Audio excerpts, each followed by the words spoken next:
Audio Jungle। गोड़ लगातानी हम रामेश्वर रुद्रपुरी, खबर रुद्रपुर से। रउआ लोगन के टटका राजनीतिक, सामाजिक, सरोकार से भरपूर देश प्रदेश का हर छोटी बड़न खबर खातिर करम आपके आमने सामने, आपके वही भोजपुरी अंदाज में। तो चलिए देखिए आज का ताजा अपडेट।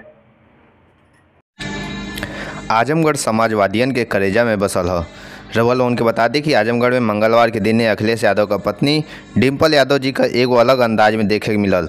वो मंच से कार्यकर्ता लोगन के भोजपुरी में संबोधित करते हुए नजर आईली। डिम्पल यादव जी अपने संबोधन में कहली कि आजमगढ़ का पवित्र धरती, पावन धरती के हम हाथ जोड़ के नमन करत हई। ई जौन आजमगढ़ है न, ई हम समाजवादियन के कलेजा में बसल ह।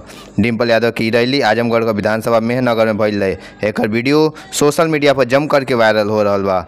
रउआ लोगन के बता दी कि इस समय भोजपुरी का चलन बहुत तेज बढ़ल बा और सगरी जे भी नेता लोग बा चाहे अधिकारी लोग बा आज भोजपुरी का ही यूज करता।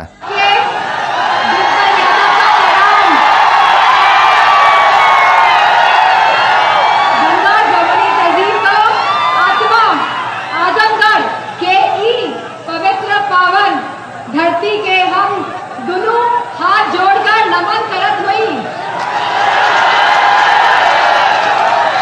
ई जवन आजमगढ़ है ना, ई हम समाजवादियन के करेजे, ई हम समाजवादियन के करेजा में बसल है।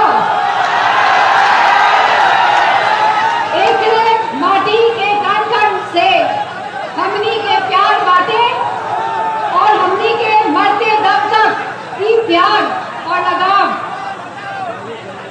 ऐसे ही बनल रही।